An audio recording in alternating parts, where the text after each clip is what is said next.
Bonjour et bienvenue dans les formations Saqr NTL à Excel.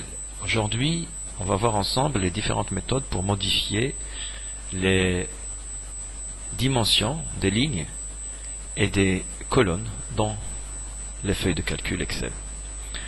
Commençons par les lignes. Pour modifier la hauteur d'une ligne, on peut le faire par deux méthodes. Donc, soit en positionnant la souris dans la bordure inférieure de la case d'en-tête de la ligne voulue, et dès que le pointeur prend la forme d'une double flèche noire, on clique avec le bouton gauche de la souris et on redimensionne la ligne à la volonté.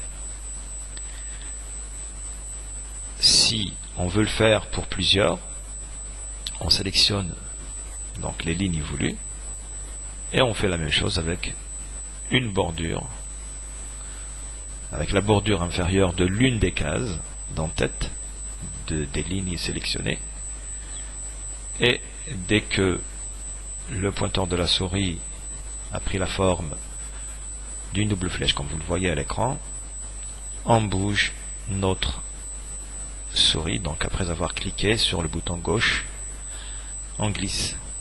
Et vous remarquerez qu'il y a une infobulle qui nous indique la hauteur atteinte. Voilà. On peut faire la même chose en procédant par le bouton format du groupe cellule dans l'onglet accueil. On clique sur format et on a hauteur de ligne. On indique directement combien on veut que cette ligne atteigne. Donc voilà. Ça c'est pour les lignes. On peut par exemple ajuster la ligne au contenu. Exemple, texte inscrit pour formation. Vous remarquez que ce texte, cette cellule plutôt, est plus grande que le texte saisi. Donc on peut adapter ce texte, donc on peut l'adapter, plutôt la dimension de la ligne, la hauteur de la ligne, au contenu de cette première cellule en double-cliquant sur la bordure inférieure de la case d'en-tête de cette ligne. Après avoir donc positionné le bouton de la souris, le pointeur de la souris sur la bordure inférieure de la ligne, on double-clique et la hauteur est ajustée au contenu de la première cellule. Même chose pour les colonnes. Pour les colonnes, donc, cette fois-ci, si on veut modifier la largeur d'une colonne, il suffit de se positionner sur la bordure droite de la case d'en-tête de la colonne voulue, et une fois que le pointeur de la souris s'est transformé en double flèche noire, on clique avec le bouton gauche de la souris et on glisse. Et on remarque qu'il y a l'infobulle qui nous indique la largeur atteinte.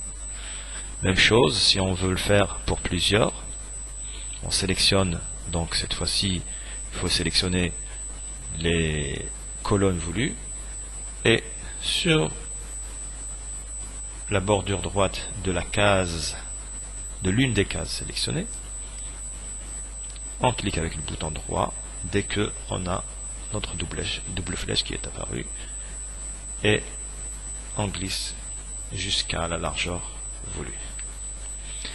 On peut le faire aussi avec le bouton format dans largeur de colonne, on indique la largeur qu'on veut et on clique sur OK ou on valide avec Entrée. Si le contenu déborde, le contenu d'une cellule déborde, donc on est obligé d'adapter la largeur de notre colonne pour que elle s'ajuste au contenu de cette cellule. On fait la même chose que pour la ligne. On double-clique sur la bordure droite de la case d'en-tête de la colonne voulue et on a la largeur de colonne qui s'ajuste au format, ou la dimension du texte. On peut le faire aussi avec le bouton format en cliquant sur ajuster la largeur de la colonne. Vous allez remarquer aussi que la dimension d'une cellule, plutôt d'une colonne, peut atteindre le 0. C'est ce qu'on appelle masquer une colonne. On peut le faire comme je viens de le faire en rapetissant la largeur de la colonne ou la hauteur de la ligne jusqu'à ce qu'elle atteigne 0. On peut le faire aussi avec le bouton droit, plutôt avec le bouton droit, oui, en cliquant sur la case d'en-tête de la colonne à masquer et on choisit masquer dans le menu contextuel qui s'est affiché. La même chose pour la ligne. On clique avec le bouton droit sur la case d'en-tête, ou bien si on a sélectionné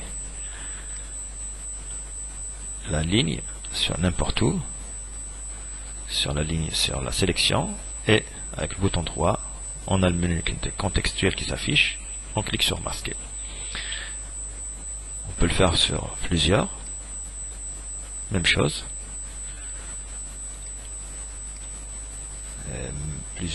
plusieurs colonnes, avec toujours masquer ou afficher cette fois-ci, qui est une commande dans le menu du bouton format, masquer les colonnes. Et on peut masquer les lignes.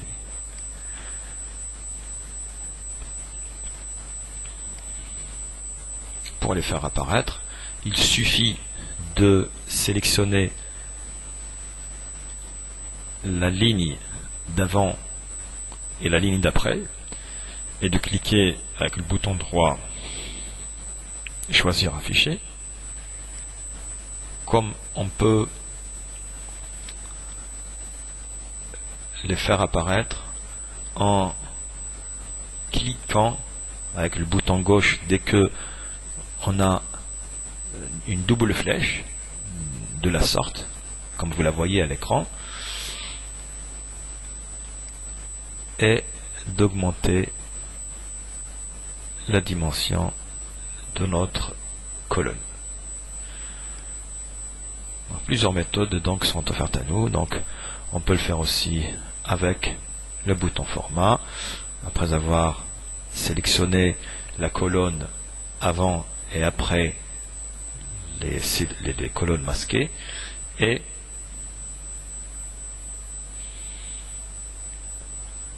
on clique dans masquer afficher sur afficher les colonnes. Vous avez aussi une petite particularité quand la colonne A est masquée. On peut procéder, comme je vous ai dit avec la souris, en positionnant notre pointeur sur la bordure de cette colonne cachée. Dès qu'on a le double pointeur avec la double ligne verticale, on clique avec le bouton gauche et on glisse pour faire apparaître la colonne. Ou bien, si on l'a masqué, on peut glisser, cliquer, donc sélectionner sur la colonne B et glisser vers la gauche, puis cliquer avec le bouton droit sur l'entête, la case d'entête de la colonne B et sélectionner afficher.